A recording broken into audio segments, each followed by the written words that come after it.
Welcome to the Tool Review channel. Today we're taking a look at the VANPO Insulated Tool Set.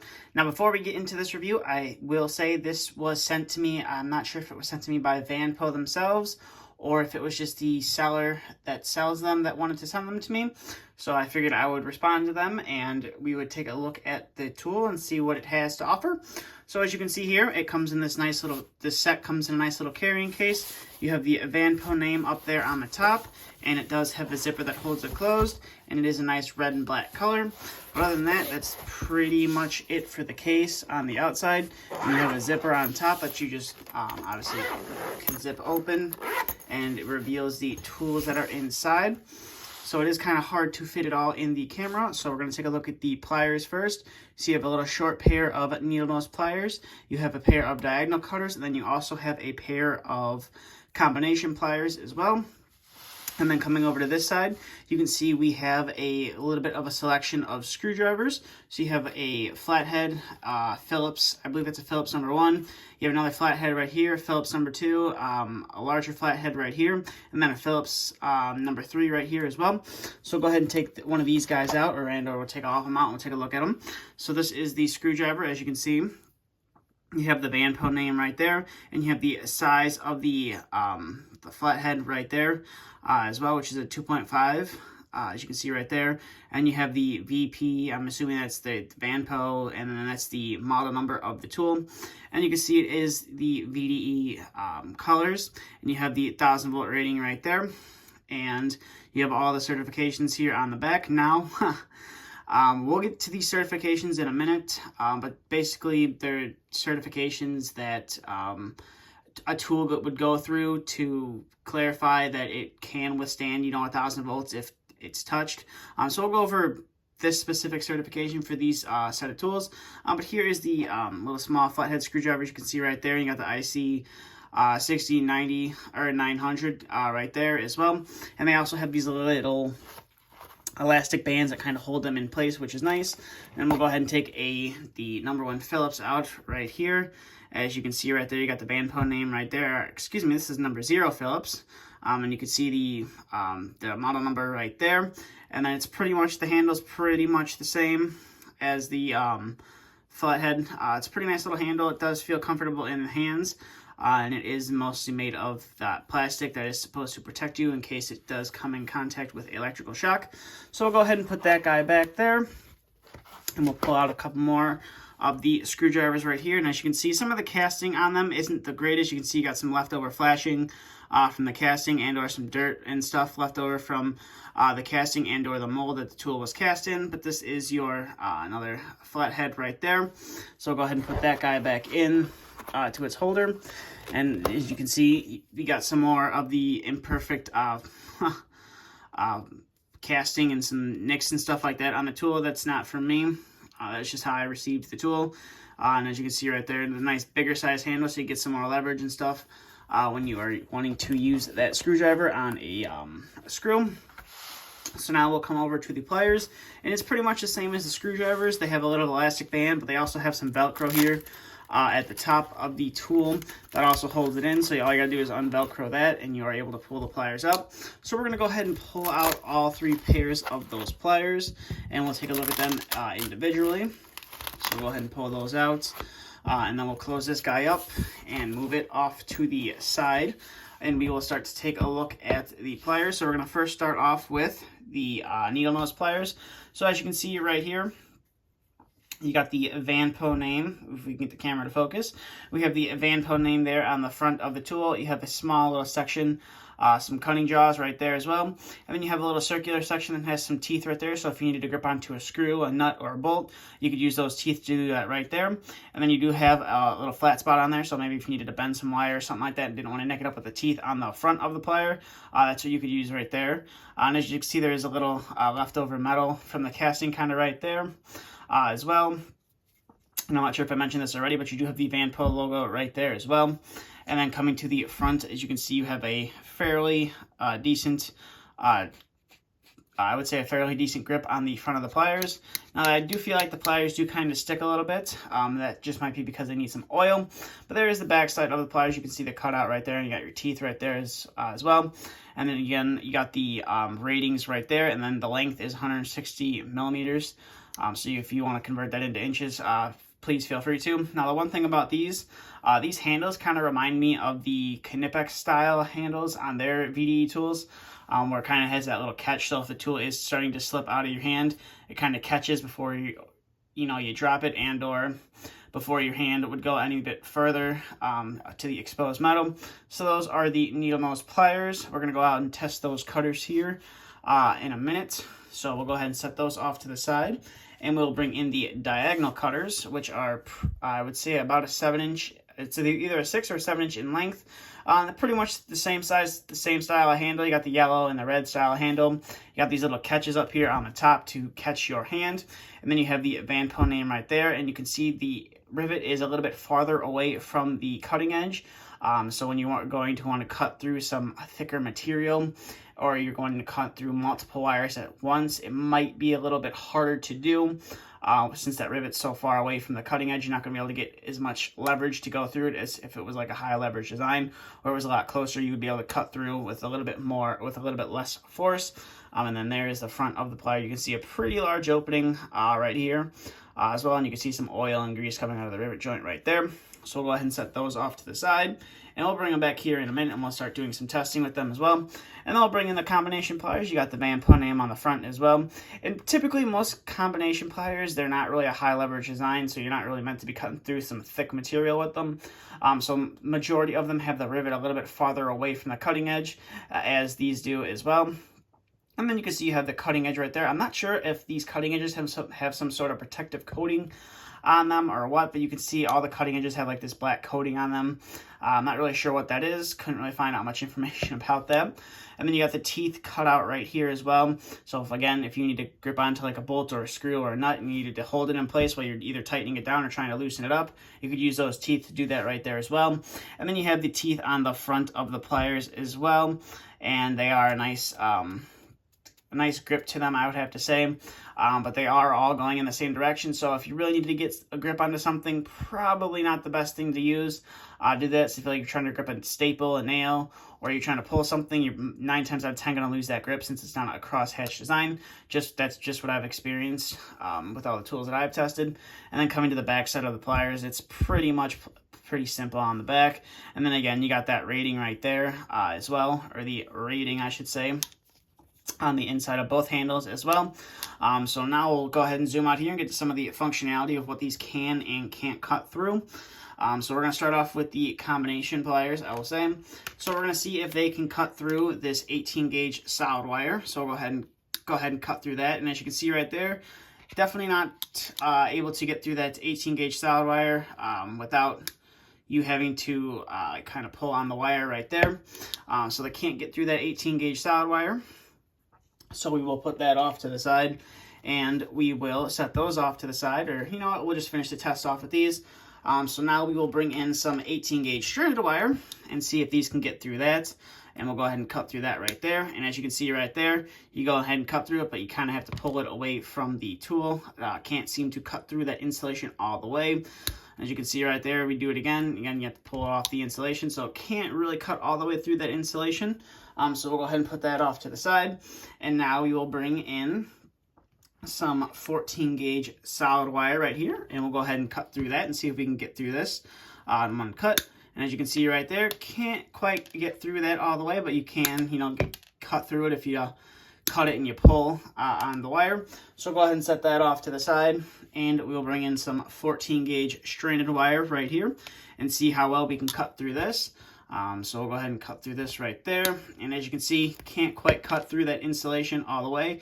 It could definitely cut the wires, but can't cut through that insulation all the way. And you kind of have to pull it and rip it the final way. So that was a 14 gauge solid wire right there. Now we'll bring in some 12 gauge solid wire, or that was 14 stranded. Now we'll bring in some 12 gauge solid. And again, you can cut through this. Seems you can cut through this 12 gauge solid wire, no problem whatsoever.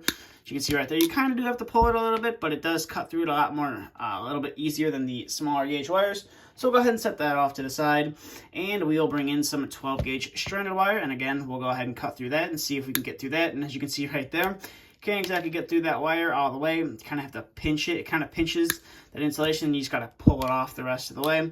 So that was the 12 gauge stranded wire right there. Now we're going to bring in some 10 gauge solid wire and see if we can cut through this, no problem. As you can see right there, sorry about the camera shake there, we were able to cut through it. But you definitely have to use a little bit of force to get through that 10 gauge solid wire. And as you can see, it is just kind of like pinching and ripping the outer insulation of the wire. So go ahead and set that off to the side, and we will bring in some 10 gauge stranded wire and see if we can cut through that. Definitely, as you can see right there, can't quite cut through that outer insulation all the way, and you kind of have to pull it and finish off the job there.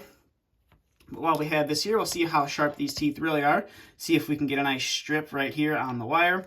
So go ahead and twist that around a couple times and see if we can't pull that off. And as you can see right there, if you spin the wire around, you are able to strip it, no problem. And we'll go ahead and cut that off right there. You just gotta kind of have to pull it, and it will obviously rip the insulation and cut the wire. So go ahead and set all that stuff off to the side. And as you can see, that was all that we could cut through of just one wire. So now we're gonna bring in some Romex wire. So we're going to start off with some 14-2 with ground Romex and see if we can cut through this. All right, here now, this is most likely going to be a little bit of a struggle, but as you can see, you are able to cut through that, no problem. It kind of almost pulled that out. Cutting jaws are a little bit small on here, so you kind of have to put it a little bit closer to the inside of the plier, but you are able to cut through that 14 gauge Romex wire, no problem. So now we're going to bring in some 12-2 with ground Romex and see if we can cut these can cut through that. So we'll go ahead and put it real close onto the inside, and we'll try to squeeze down on it. And as you can see, we are able to get through it, and there's that real loud snapping noise, but definitely is a little bit challenging to get through all of that, all three of those 12 gauge wires, especially not being a high leverage design. It is going to be a little bit challenging, and most likely going to have a lot of fatigue on your hand. So not something I really recommend you do when using a pair of pliers like this if you're going to be cutting through a bunch of conductors at once. Not something I would really recommend. So go ahead and put those off to the side, and we'll bring in the diagonal cutters right here. So we're just going to skip right to it, and we'll get to cutting to see what these can and can't cut through. So we're obviously going to bring our 18 gauge wire in right here.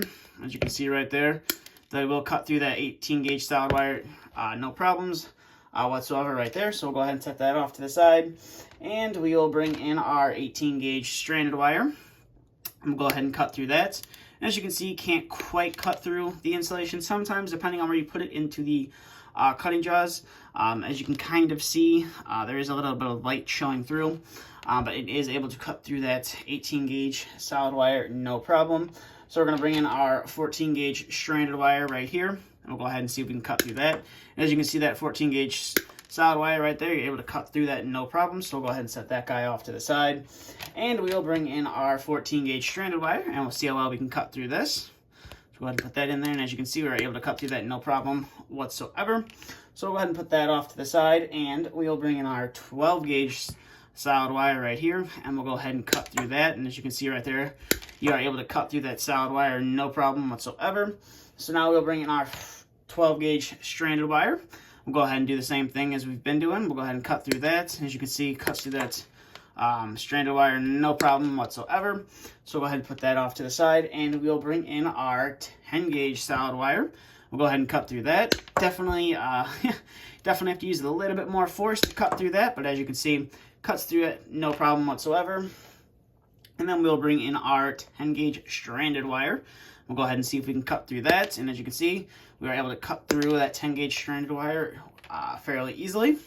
Now we'll bring in our Romex wires right here. So we'll bring in our 14-2 with ground and see if we can cut through this. As you can see, you can cut through it. You definitely have to use some force to get through it, but you are able to cut through that 14-2 with ground Romex wire, no problem.